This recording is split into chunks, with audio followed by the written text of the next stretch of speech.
right. Hello, my name is Brendan Yang, and my E10 creative project is an attempt to document the similarities and differences between the novel Moby Dick and...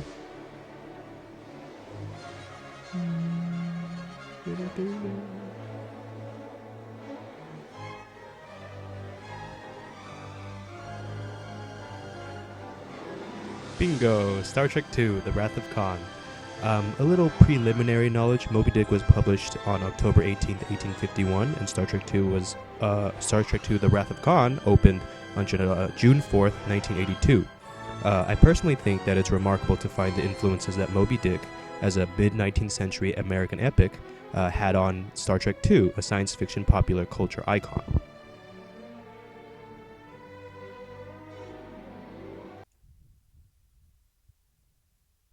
Oh, a little lag there, okay. There are various hidden references to Moby Dick, asterisk on the hidden part, and Paradise Lost among them. Right now, they're in Khan's ship, and they're just sort of snooping around.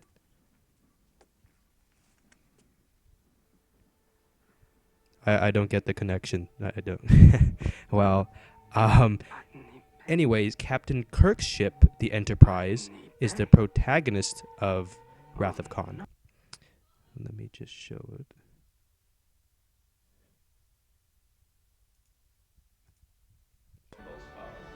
All right, so this is Captain Kirk's ship, the Enterprise, and it is the protagonist ship in Wrath of Khan.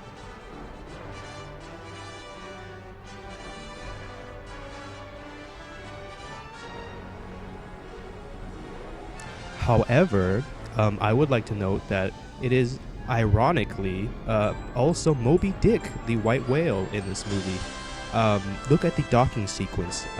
It highlights the ship's majesty, yes, but also its gargantuanness and its mammoth whiteness as well. I think the fact that the white whale is the protagonist of Wrath of Khan is humorous, but also important because it highlights the fact that Moby Dick, the white whale in the novel, isn't really clearly defined as good or evil. The fact that the director could essentially stick a complicated movie plot, around Spock, Captain Kirk, etc., onto the character of the white whale exhibits the white whale's moral duality.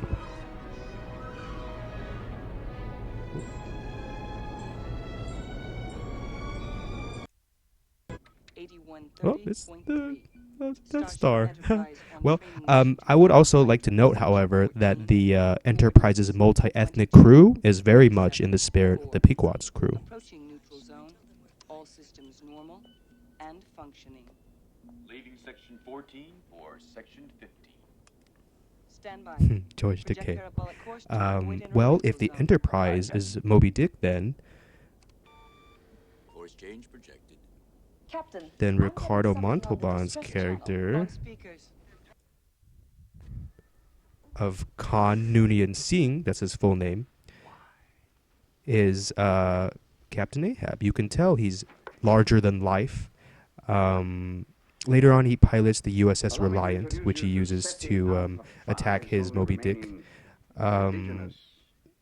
Like Ahab, he's larger than life, and he's obsessed with vanquishing his foe, Captain Kirk, to the point where he is willing to sacrifice the lives of even his own ship's crew. Although his backstory of being a 20th century mutant prince is clearly unique. On a side note,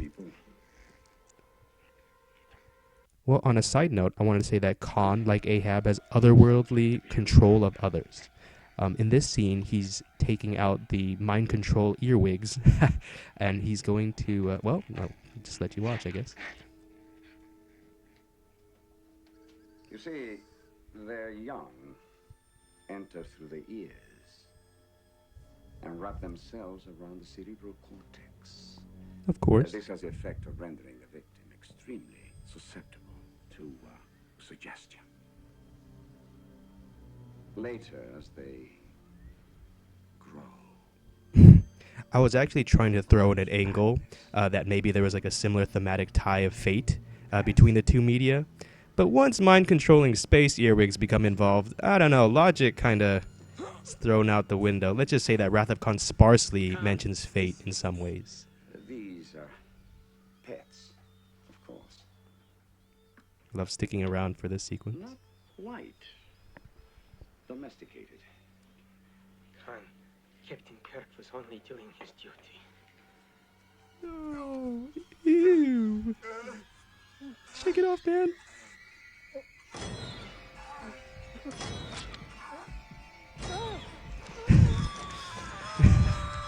Gotta love the early 70s science effects. Oh, or 80s, actually. I'm sorry. All right, so let's get back to the character of Ahab.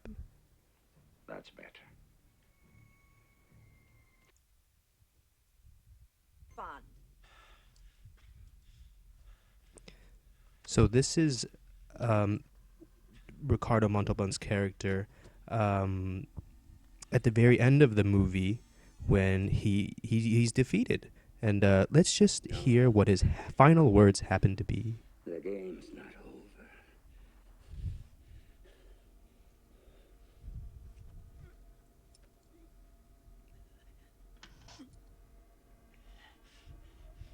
Such an awesome actor.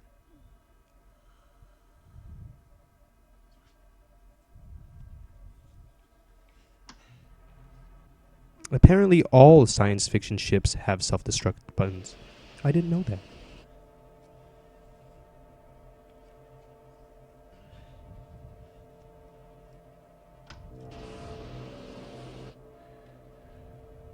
To the last, I will grapple with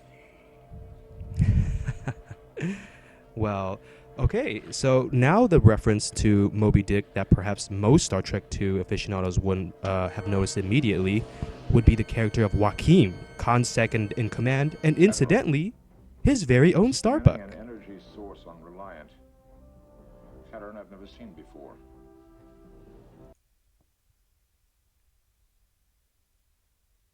Course to intercept Right, he should Enterprise be here. ready, sir. And again, his name is Joaquin. Sir, Oh, there he is. may I speak?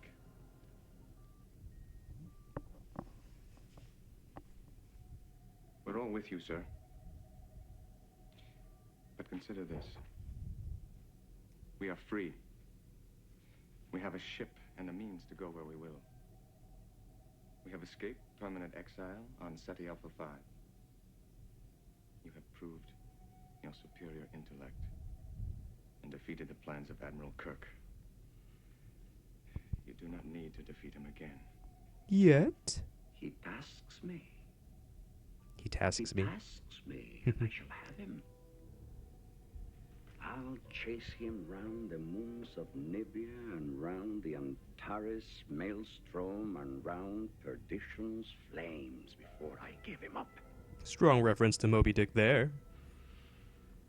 Prepare to alter course. Yep.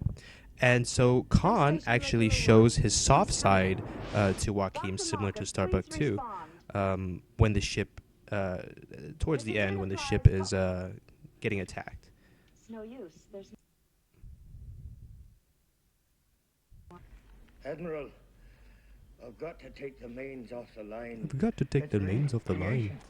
Scotty. Joachim. Yours is superior. I shall avenge you.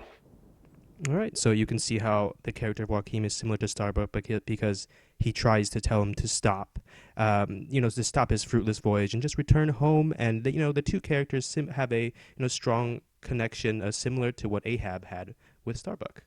And well, that pretty much covers it. Yeah, that's it. I had a lot of fun in the class.